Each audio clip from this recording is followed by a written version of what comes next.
So, welcome everyone to episode 2 of From Desperately Seeking Human to Embracing Humanoid.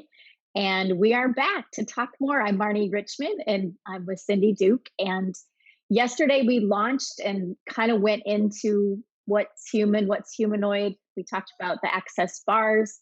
We talked a little bit about recognizing that maybe you're not as fucked up as you might have thought you were, and that maybe you're actually a really cool person, and what could change if you acknowledge that. So, continuing on with this human humanoid topic, we're going to dive into the topic of parenting today. So, Cindy, you have a daughter. Yeah, Yeah. Arabella. And how old is she? She's 13 months now. Cool. So, do you want to talk about just what have some of the access tools contributed to you? What's with regards to parenting, and what do you know about parenting that maybe nobody else talks about? Yeah. So they contributed from the second that I was pregnant. Luckily, my husband did a bars class, so I could have unlimited bars to have as much ease as possible with the pregnancy because he knew how access changed my world dynamically. So that was just, it was Yeah. so easy. And then when we came to Arabella coming into the world, the tools, like, I can't imagine doing it even without them. Um, Even when I went into labour in our country, you couldn't have your partner in any scans in the hospital anywhere. So I went into labour a week early. Humanoid Arabella wanted to come into the world quick, and I went into hospital on my own, and I was like, okay, Arabella, we are not doing this on our own. I require David's hand to squeeze very tightly. So I was like, body, what can we do? I was lying in a room, music in my ears, 1 or 2 centimeters, and I just closed my eyes, went to sleep, woke up after 2 hours, and my body was different. And I said, okay, body, are you ready? And I walked out and I said to the nurse, can you check me? She was like, oh, you're 7 centimeters. Let's go. Ring your husband. He can come in. Because they had a rule. Your Wow. husband could come in once you were 4 centimeters or more. So I said, okay. After 2 hours, my magic body was 7 centimeters. Rang my husband. He said, I'm just home. Okay, I'll come in. And he comes. And then it all slowed back down. And the mad rush was over, but he was in. And he was in to stay. Wow. That is amazing. That makes me cry. Yeah. That I mean, and on this whole human humanoid, human reality would say that's not possible. Yeah. First babies, they're the hardest ones, and how when rules of hospitals, you can't get past the rules are just what the rules are. That's human reality. But when you're willing to ask a question and go, all right, body, what actually is possible here? I really require this. What can we create here? Then magic shows up. Yeah. Magic shows up and ease shows up and just possibilities you couldn't have orchestrated in a million years. And then there it is. There it Wow. is. Yeah. Wow. And That's amazing. just the space, like, I couldn't contract when I was pregnant with Arabella. She was so much space, as she still is. And everything was just ease, like, and still is. When I just think of her, she just expands my world. She's crazy.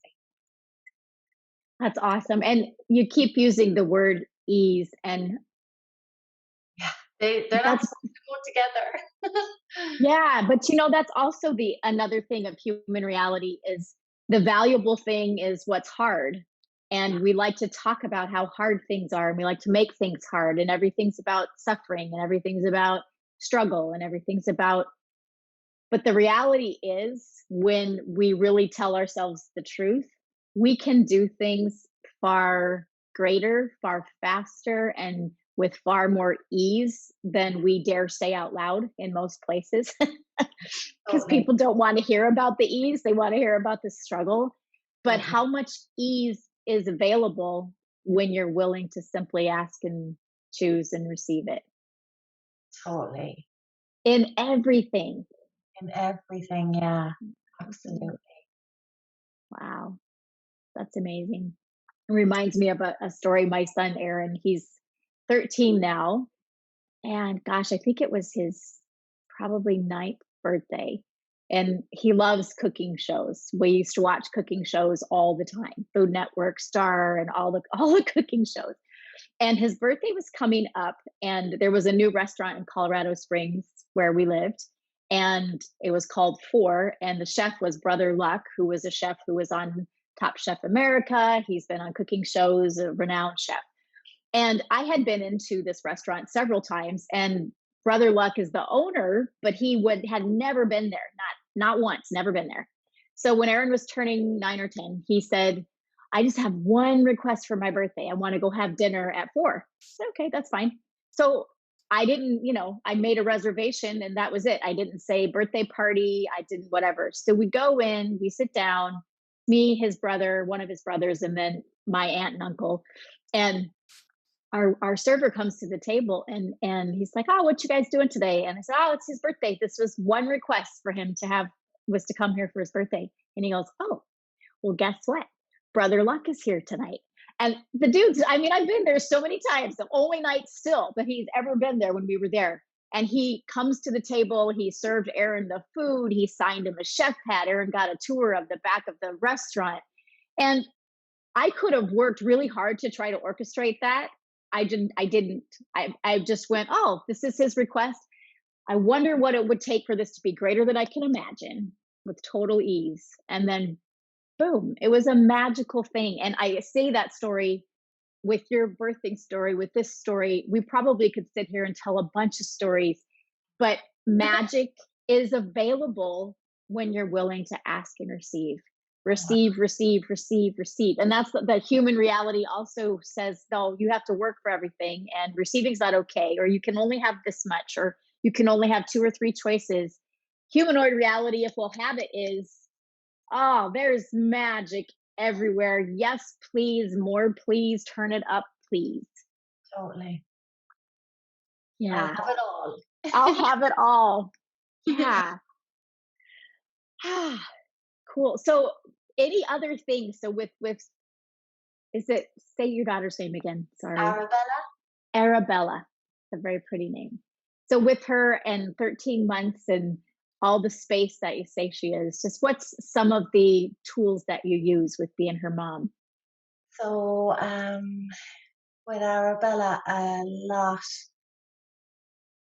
I just say, "What do you know?" I just look into her little eyes, not little, there's another world in there. And I'm like, "What do you know, Arabella?" With anything regarding crash or childmind or anything. And she doesn't answer me. I don't get an awareness there and then, but magic happens after. Like, I'm looking for a crash. What do you know? Universe. Um, if I know not this, what else is possible? And lo and behold, we just find Mm. she finds, I'm sure. She like she's magic. She came into this world knowing exactly what she is and what she be, and she settles for nothing less. Like at the moment when she's in her childminders 3 days a week, her crash 2 days a week, my friend's house 1 day a week, with me 1 day a week. But it works. Like Yeah. most moms would go into the guilt, I have my baby 1 day a week in the evenings, but we are so happy. And like I'm like, should it be this easy? Can it be this easy? Because she has her life and I have mine. And she's her own person and I mine, we're not intertwined, you know. And that's so beautiful and such a thing that moms and dads struggle with how much time is enough time and what's my job and Yeah. I'm the source and I'm the, I have to sacrifice me or give up everything for my kid. But what are we actually showing them when we do that? A, and B, what are we not acknowledging that is beyond this physical world? You're speaking to that energetic communion. She's 13 months, you said, right? So words are maybe starting, but obviously there's not a lot of them yet. Yeah. But you're able to communicate because you're aware of her energetically. She's aware of you energetically, and you allow that communion and that flow to happen. And we're not told as parents that that is possible, that that is real, that that exists, that energy is their first language. And they do come in. They're not finite little bodies. They're tiny bodies, but they're not finite beings. They're infinite beings. And so that knowing that goes beyond words, that doing what works for mom, and she's also creating what works for her. It's a Oh, co-creation. Yeah. yeah. Because what Yeah. we have together is precious and it's a gift. And like, there is no, can you take her away from me? I'm sick of her. It's just, give me my baby and we'll enjoy the time we have. Yes. And the other thing I would say is that you guys spending the one day a week together, because your energy is in her world, she knows she's not separate from you, because it's not about your body being there, which I'm sure she very much enjoys your body being there when it is.